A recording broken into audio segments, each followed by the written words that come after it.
Doo-doo-dee. It's Nandi! Hello friends, it's Nandi, and I'm back again with another video. Today we'll be covering the latest patch that has just been released and break things down so that you can take away all of the relevant information. I'm also in a slightly unique position this month in that I currently don't have access to the new characters on the test build when I'm making this video. So at the moment I have access to very little extra information compared to all of you.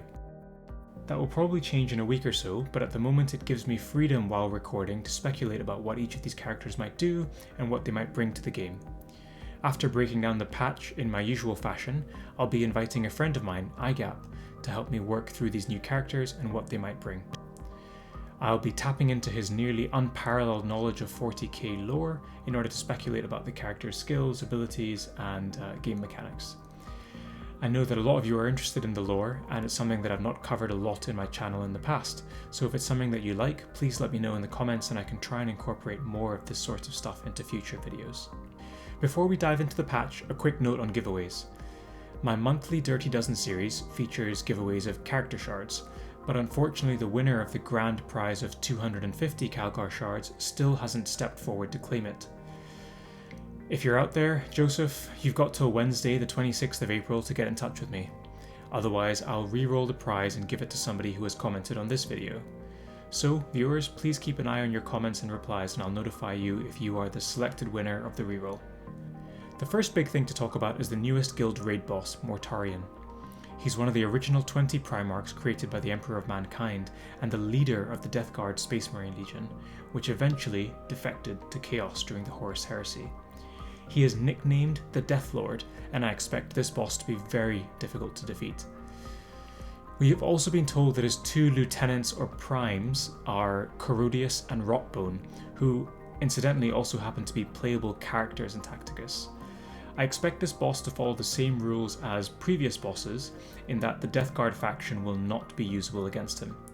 It'll be interesting to see if Snowprint also do not allow Black Legion Chaos characters to fight against Mortarion, but at the moment that information is up in the air. I'll have a conversation with iGap at the end of the video talking about his lore and what we might expect to see from him in-game. This patch is also seeing the introduction of a new faction, the Dark Angels, and this is to tie in with the Dark Angels being released by Games Workshop, and therefore Tacticus aligning their release schedule accordingly. I already know who this character is, but it'll be officially announced during Warhammer Fest. All I can say is that he's a character that I think a lot of you guys will be very pleased with. The release method for this character is going to be via the new Battle Pass. We've been told that this new Battle Pass will be harder than previous versions, but if you manage to complete both the normal and premium tracks, then you should be able to unlock the character at epic rarity. There will also be giveaways online and at Warhammer Fest for additional chances to unlock the character straight away. We are also seeing the second Space Wolves character released in this patch, Tjark Wyrdbane. I hope I've pronounced that correctly. I can't find any reference to this character in established literature, but I'll be picking iGap's brain afterwards as to what to expect from this guy. The surname Wyrdbane makes me think that he'll be an anti-psyker, which is fitting with the hatred that we know the Space Wolves have for psykers. He will have a 2-week release event with the dates detailed on the screen, and for those of you that want to get ahead on the leaderboards, don't forget to save your energy and stockpile in order for that crucial head start. The final new character that we are seeing this patch is Commander Shadowsun. As a believer in the greater good, I'm very excited to see her come to the game as the final legendary Tau character. She will have a legendary release event that starts on May 28th, and if you follow my channel, you'll know that I do in-depth videos about each character 24 hours prior to their release. In the case of the legendary event, I'll also show you what traits are required for success in the event and provide my usual infographics to maximize your progress. Tournament Arena continues its recurrence, and this patch is no different. We have 2 runs, the first starting on May 11th and the second starting on May 25th. There's also a new approach to Tournament Arena this month, which sounds quite fun and exciting. Obviously this is all subject to change, but the information on screen is accurate at time of recording. What will happen when you enter Tournament Battle is you will choose 7 characters. You are randomly given 3 of those characters to start the battle, and the remaining 2 characters are chosen from your so-called bench of 4. Rather than joining the fight straight away, these characters come off the bench into battle, sort of like reinforcing cavalry. and I think this opens up some really interesting tactics and dynamics to battle. For example, bringing a slow character like Shozail off the bench as part of this theoretical cavalry is probably not going to go well because of his movement speed of 2. That means when he comes on, whether that's in turn 1 or turn 2, he's going to be behind the rest of the battle and may not be able to meaningfully impact it straight away. Does this then mean that he's not a viable choice, or do you take the risk anyway because the upside of him and his skills and his drones is so high?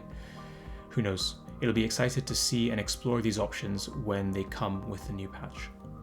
This screen just summarises the dates of everything that is coming to the game this patch and the dates of all of their releases. In addition to what we've discussed, we will also have opportunities to earn up to 90 shards for Brother Jaeger and Ulf Frostfang during their 3-day events. This slide talks about the other stuff that is going on this patch in slightly smaller print. We had the addition of another Elite Orc campaign. There's also been changes to mortars in the Chaos Elite campaign. They do less damage but have the suppressive fire trait so that your units will have reduced movement as they try and close distances across the map. There's also been changes to requisitions in order to favour character shards over orbs, and there are new levels added to the Onslaught section of the game in order to farm character shards at the top of that ladder. This patch will also be getting the Reset Stone, which I talked about last month. It allows you to completely reset the character and get the resources that you spent on them back. The idea behind this was so that big balance changes don't leave players feeling bad about potentially wasted resources. I want to thank the Tacticus ambassadors for fighting for this on behalf of the players, and in particular Hollow, the Pants of Horus cluster leader and ambassador. Snowprint have said in the patch notes that they may release more stones in the future if there are more balance changes, which is a nice touch and certainly makes me feel more reassured about investing my resources. There's a lot that this patch brings to Tacticus, and I've given the patch an overall A. I like everything they've brought to the game. We have new content and a brand new guild raid boss, more campaign missions. We have 3 new characters, including a new faction and the final Tau character. And we also have a refund stone to reset potentially misplaced investment. Overall, I'm very, very pleased. The only potential point of contention is the reduction in orbs in the requisitions. I don't know if this means that players will get stuck ascending characters, particularly given that we also get fewer orbs with the guild raid changes that happened recently. However, I don't want to pass judgment on this too quickly, and I'm open to seeing how things play out. Snowprint have shown themselves to be responsive to player feedback, and I'm sure they will reshuffle resources if orbs become too much of a bottleneck. That's the end of the patch notes summary. I hope you found that useful. And remember, I always do sneak peek videos for new characters and content, so remember to check back and subscribe if you want to be in the early wave of people who get that crucial information. I'm now going to have a bit of a chat with a friend of mine, iGap, about the characters who are coming to the game and what to expect from them in terms of skills, traits, and lore. iGap, thanks for taking the time to go through all this with me, especially on a Saturday. I really appreciate that, and hopefully our viewers do too. How are you today, and are you as excited about the new patch as I am? Hello. Yeah, I'm doing fine, and yeah, I'm excited about some of the changes that you talked about, especially the mortar ones. I hate those guys. So I brought you in here really so that we can talk about some of the characters that we've spoken about in the video, and I thought we could look at things in the order that I brought things up. So firstly, we have Mortarion, who's the new guild boss and Primarch from the Death Guard faction. What can you tell us about him, both from a lore perspective, as well as how that might translate into gameplay and skills? Well, as you mentioned, Mortarion is one of the Primarchs, so he's one of the sons of the Emperor, and he's been the leader of the Death Guard Legion. He, as many of his brothers, betrayed his father, and he joined Horus in the already infamous Horus heresy. As many of people around have mentioned, he hates Psykers, but he also became a Psyker himself just before the Siege of Terra, when he joined the Nurgle and he became a Demon Primarch. He ascended to the Demonhood.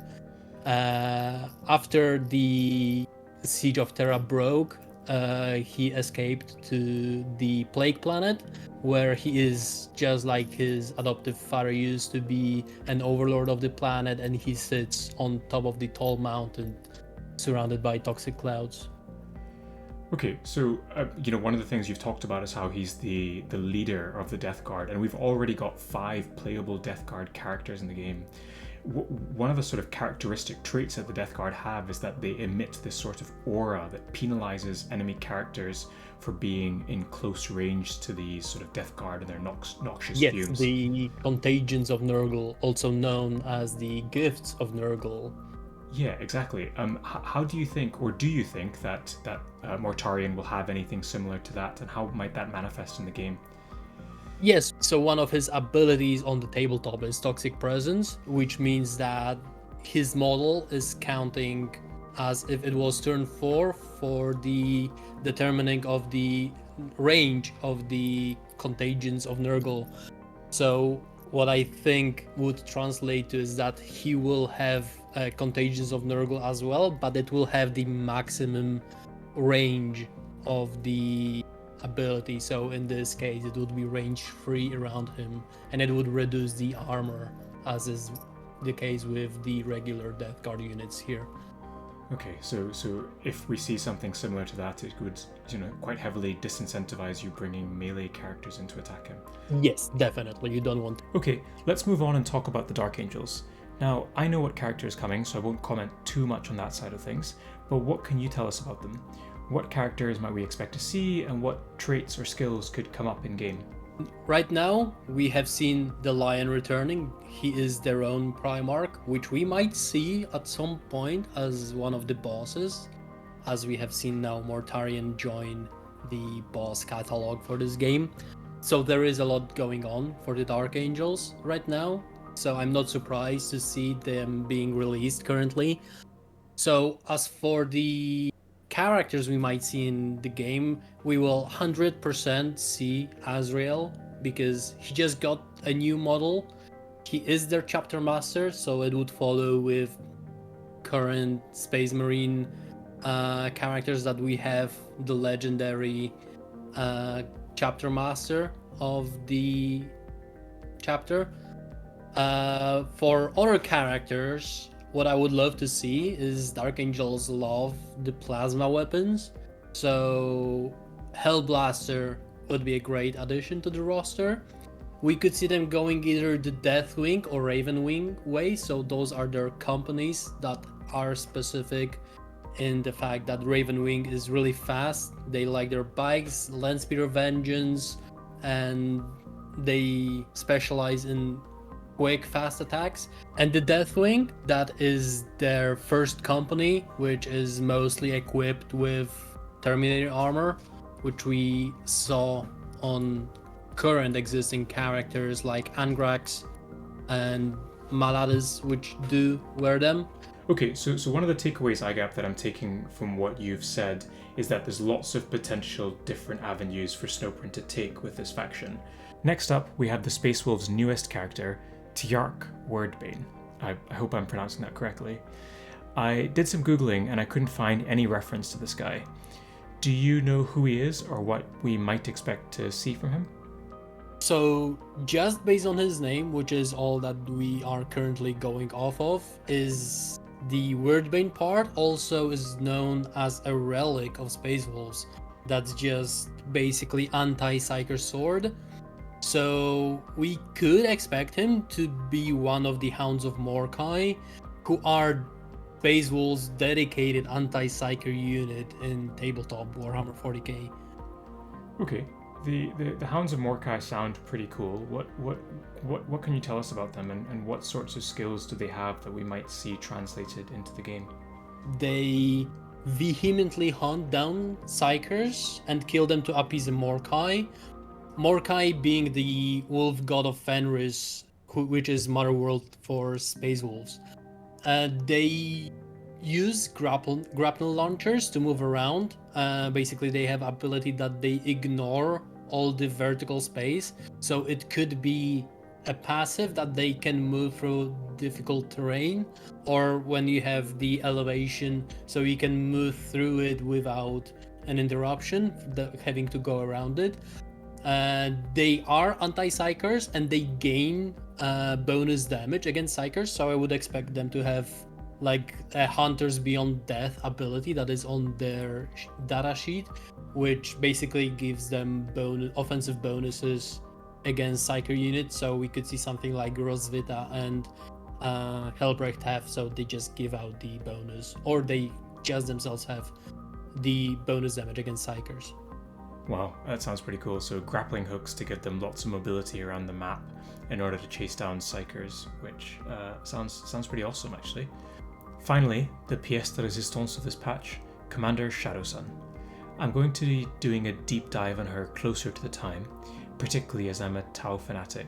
But today, what can you tell our viewers about her? So Shadowsun is a heroine of the Third Sphere expansion. She took over the role after the alleged betrayal of Commander Farside. She is mostly known for her role in the Great War of Confederation, where she led an ambush against orcs using an artificial solar eclipse. And in one swift strike, they killed their bosses, including the big war boss. She does wear XV-22 stealth battlesuit, so what they can do in Tacticus is make her have the infiltrate, so she can ignore the Overwatch. She has the usual Captain aura in tabletop, so she makes characters around her reroll ones to hit. So I would expect her to have a similar to other similar characters, the damage boost aura around her in Tacticus. She also has 2 drones with her. So one is the defensive drone, which gives her the increased save, and the other is increasing the size of her aura on tabletop. So what they could do is have the drone have the same aura, because in Tacticus it works a bit differently than in tabletop, so they could make it this way that it has the damage boost as well wherever it goes. And then both will also have the savior protocol, so they will be helping save other Tau from attacks from other combatants. Yeah, so I'm in the position now where I actually know Shadowsun's kit and what she does, so I won't comment too much on what you've said, but from what I'm kind of summarizing from what you're saying, she's quite a stealthy character who can sort of do swift strikes against enemy leaders, and also has a leadership role within the Tau, which is what you'd expect being one of the sort of commanders of their empire. I'll maybe stop with the questions and answers there. Thank you so much for your time and patience, IGAP. I hope that our viewers enjoyed that discussion as much as we enjoyed having it.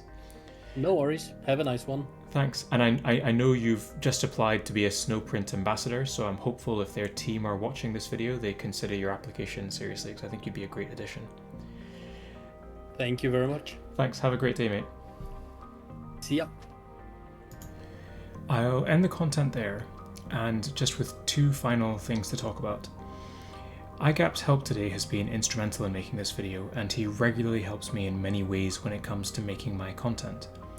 If you'd like to support the channel, please consider entering his Refer a Friend code that you can see on the screen. It helps him, which in turn helps me to continue to produce my work. Finally, if you're interested in joining a new guild, Pants of Horus are always looking for new recruits who are keen to push themselves and join a really fun and friendly group of people. If you're thinking of joining a new guild or fancy a new challenge, come and check us out. We have access to guild raid videos, guides, infographics, roster advice, dedicated lore and painting channels. It's a lot of fun, and I'll leave the link to our Discord in the video description below. I'm sorry that was a longer video, but I hope you enjoyed all of that, and have a great day. Bye now. Doo-doo-dee. It's Nandi!